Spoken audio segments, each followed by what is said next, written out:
Welcome to this comprehensive geological exploration of Earth's landscapes, focusing on the Asian Supercontinent. We will explore the forces that have shaped our planet. We begin with Part 1, the global structural framework.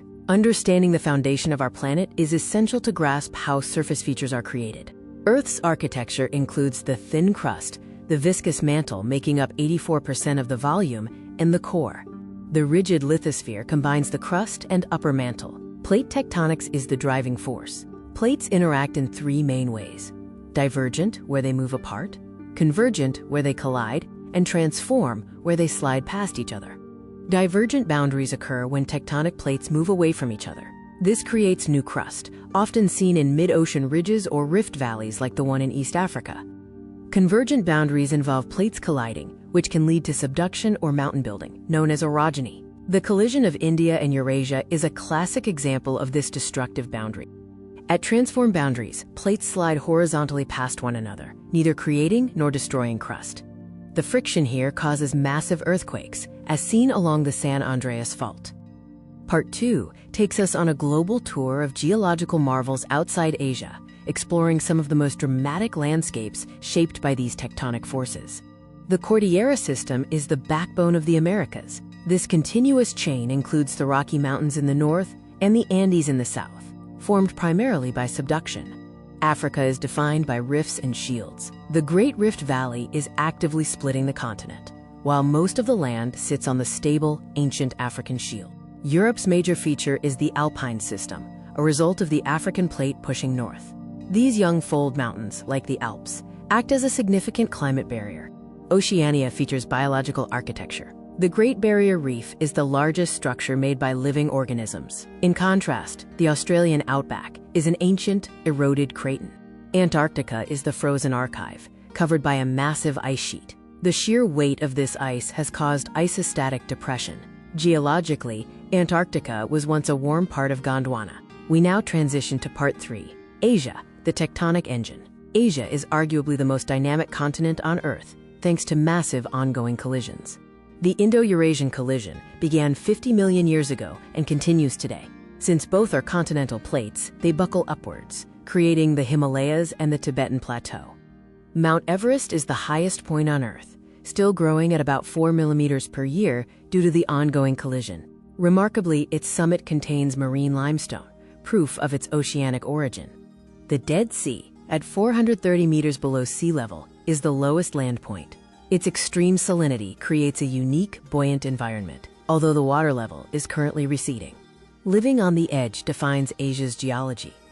Its collision and subduction zones lead to seismic risk, widespread volcanism along the Ring of Fire, and devastating tsunamis. Part 4 focuses on the roof of the world, the vast and impactful Tibetan Plateau. Referred to as the Third Pole, the Tibetan Plateau covers 2.5 million square kilometers and boasts an average elevation of 4,500 meters, dramatically impacting the global climate. The plateau drives the monsoon engine. In summer, it heats up, sucking in moist air from the ocean. In winter, it cools rapidly, pushing out cold, dry air. This cycle dictates the rhythm of life for billions. Known as the Water Tower of Asia, the plateau holds vast glacial storage. It is the headwaters for the 6 great rivers, with over 40% of the world's population depending on its water. Part 5 explores Asia's hydrological arteries, the great rivers that sustain entire civilizations. The Yangtze River is the longest in Asia and China's economic engine. It is home to the Three Gorges Dam, the world's largest power station. The Yellow River, or Huanghe, is famous for the vast amounts of yellow loess sediment it carries. This deposition can raise the riverbed, earning it the nickname China's Sorrow. The Mekong River flows through 6 countries and is the rice bowl of Vietnam. It is second only to the Amazon in aquatic biodiversity. The Ganges and Brahmaputra rivers merge to form the world's largest delta, the Sundarbans. The Ganges is sacred to Hindus, while the Brahmaputra is known for seasonal flooding. Part 6 highlights Asia's inland giants, a look at its major deserts, lakes, and plateaus. Lake Baikal, the Pearl of Siberia, is the world's oldest and deepest lake.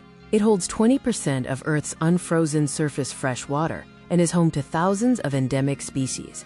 The Caspian Sea is the largest enclosed inland body of water. It is a major source of oil and natural gas, and historically famous for producing most of the world's caviar. The Gobi Desert is a cold, rain-shadow desert, mostly composed of rock and gravel. It is rapidly expanding due to desertification, generating massive dust storms. The lowest plateau is a vast area covered in wind-blown sediment. This highly erodible material gives the Yellow River its color. People have carved cave dwellings into these cliffs for centuries. The Chocolate Hills in the Philippines are a unique example of karst topography. These conical limestone hills were formed by the uplift of ancient coral deposits and subsequent erosion by rain. Part 7 covers maritime Asia, examining its archipelagos, strategic straits, and marine geology. The Ring of Fire is a horseshoe-shaped zone around the Pacific, where the Pacific plate subducts, creating the island arcs of Japan, the Philippines, and Indonesia, and generating 90% of earthquakes. The Japanese archipelago is 73% mountainous and of volcanic origin, providing geothermal energy. Its island isolation has shaped its distinct cultural evolution. The Malay archipelago is the world's largest, home to immense biodiversity and straddling the Wallace Line. It features a tropical maritime climate with ancient rainforests. The Strait of Malacca is a crucial maritime choke point through which 40% of world trade passes. Its strategic value makes it the lifeline for many Asian economies. The South China Sea is a marginal sea containing vast estimated reserves of oil and gas. It is a flashpoint for geopolitical tension due to overlapping territorial claims on its numerous islands. Part 8 presents a case study, Ogimi, Okinawa, where the unique regional geology intersects with biology and human longevity. Ogimi is a small village in northern Okinawa, Japan. It is known as a blue zone and holds the world record for the highest density of centenarians. We ask, is it just diet and community, or does the land itself play a role? The geological foundation of the Ryukyu Islands is not volcanic rock, but uplifted ancient coral reefs. This porous limestone bedrock, or Ryukyu limestone, is composed of calcium carbonate. As rainwater seeps through this ancient coral filter, it acquires unique chemistry. The limestone neutralizes acid rain, making the groundwater slightly alkaline, with a pH of 8 to 9.